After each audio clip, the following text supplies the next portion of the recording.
نبی جو ہوتے ہیں وہ ایک دن کی شخصیت نہیں ہوتے. نبی کریم صلی اللہ علیہ وسلم علامہ اقبال نہیں ہیں یا قائد اعظم محمد علی جناح نہیں ہے کہ ایک دن ہم نے منایا اور پھر بھول گئے. ایسا نہیں ہے. تو انبیاء تو 24 گھنٹے اور 12 مہینے 7 دن کی دن شخصیت ہے. جب قرآن کے نزول پر اللہ تعالیٰ خوشی کا حکم دے رہا ہے تو جس ہستی پر یہ قرآن نازل کیا گیا جن کو رحمت للعالمین قرار دیا گیا ان کی ولادت پر ہم خوشی کیوں نہ منائیں؟ کیا نبی کی ولادت آپ کے بیٹے کی طرح کی ولادت ہے؟ کیا آپ اس پر بھنگڑا ڈال رہے ہیں؟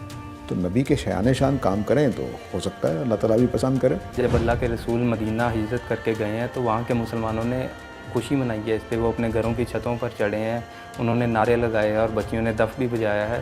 تو اس سے تو ثابت ہوتا ہے کہ ہم بھی جس طرح مرضی خوشی منائیں. تو رسول اللہ نے ان کو کچھ منع تو نہیں کیا تھا کہ آپ اس طرح خوشی نہ منائیں یا کوئی خاص طریقہ بتایا ہو. چیزوں کو اس وقت قیاس کرنا چاہیے ایک دوسرے کے اوپر جب وہ ملتی جلتی ہوں. نبی کریم صلی اللہ علیہ وسلم مدینہ میں ایک حکمران کی حیثیت سے تشریف لا رہے تھے. اگر ان کا استقبال نہ ہوتا تو سیاسی مسئلہ پیدا ہو جانا تھا کہ لوگ قبول بھی کر رہے ہیں کہ نہیں کر رہے ہیں. تو انہوں نے اپنے اس بات کے اعلان کے لیے کہ ہم نبی کریم صلی اللہ علیہ وسلم کو ایک حکمران کی حیثیت سے تسلیم کر رہے ہیں, اس کے لیے یہ کیا تھا. اس لیے نہیں کیا تھا کہ اللہ کا ایک رسول, صرف اللہ کا رسول آ رہا ہے, نہیں, ایک حکمران آ رہا ہے. ایک دوسرا طبقہ ہے جو اس پر سخت تنقید کرتا ہے اور اس کو دین میں بدعت قرار دیتا ہے.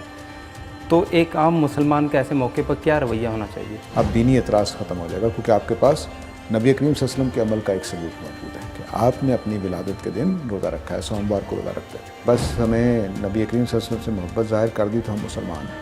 جھوٹ بول لیں, بے ایمانی کر لیں, جو مرضی کر لیں, گندگی ڈال دیں, اس سے ان کو کوئی فرق نہیں پڑتا.